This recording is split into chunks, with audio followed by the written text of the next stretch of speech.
નમસ્કાર, આપ જોઈ રહ્યા છો નેશન પ્લસ ન્યૂઝ. હું છું આપની સાથે હેતલ વગર. પંચમહાલ જિલ્લામાં દિવ્યાંગ વિદ્યાર્થીઓના શિક્ષણને સહારો આપતી એક મહત્વની પહેલ સામે આવી છે.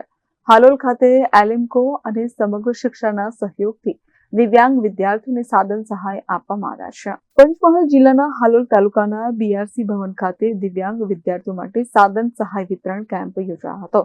સમગ્ર શિક્ષા ગાંધીનગર અને એલિમ્કોના સહયોગથી આયોજિત આ કેમ્પમાં હાલોલ, કાલોલ અને જાંબુઘોડા તાલુકાના કુલ 75 દિવ્યાંગ વિદ્યાર્થીઓને વ્હીલચેર, વોકર, ટ્રાયસાયકલ સહિતના સહાયક સાધનો આપવામાં આવ્યા છે.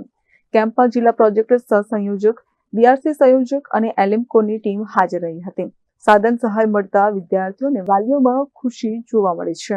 આજ રોજ સમગ્ર શિક્ષા કચેરી દ્વારા હાલોલ, કાલોલ અને જાંબુઘોડાના 174 જેટલા બાળકોનું જુલાઈ અને ઓગસ્ટ મહિનાની અંદર એસેસમેન્ટ કેમ્પ કરવામાં આવેલો હતો, જેની અંદર તમામ બાળકોનું નિદાન કરવામાં આવ્યું હતું અને એમના માટે જરૂરી સાધન સહાય જે હતી એનું એલિમ્કો કંપની દ્વારા આજરોજ બીઆરસી ભવન હાલોલ ખાતે સાધન સહાય વિતરણ કેમ્પ રાખવામાં આવેલ છે, જેની અંદર 3,32,417 રૂપિયાના સાધનો જે તે દિવ્યાંગ બાળકોને આજરોજ આપવામાં આવેલ છે.